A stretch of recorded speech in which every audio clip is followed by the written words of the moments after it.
Good morning, Met fans. Top of the morning to you. How you doing? Well, it's your daily reminder that the New York Mets Baseball Way of Life podcast is up and running. Check it out. It's available on all major platforms. And today we discuss yesterday. Yesterday was April Fool's Day, but it was no joke what was going on with the Mets. They did play in Jupiter. They lost a meaningless game.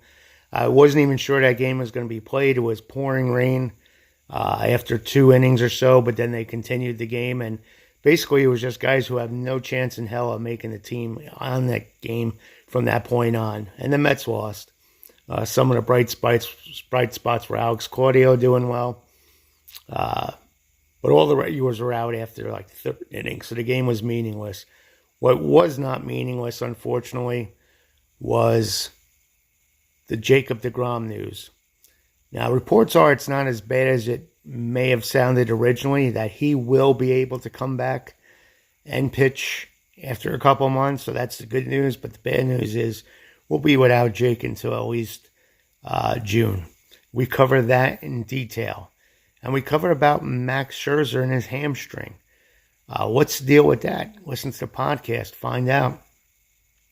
And then unfortunately, 50 years ago today, we lost the great Gil Hodges to a tragic cardiac arrest.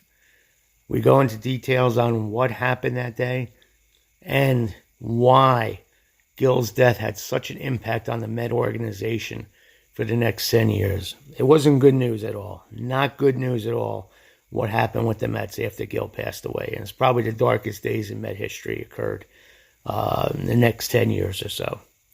So all of that is there. It's, again, New York Mets Baseball Way of Life, the podcast. And if you're not a member of the Facebook baseball group, New York Mets Way of Life, please do join. Great content, great contributors, great topics. Everything's covered there. And you'll get your usual Met trivia and Jeopardy every day. That alone is worth joining up for. So until tomorrow, when we announce the next podcast and what's on there, enjoy the day. No Met game today, but we'll be back tomorrow with some more Met news. Take care, folks.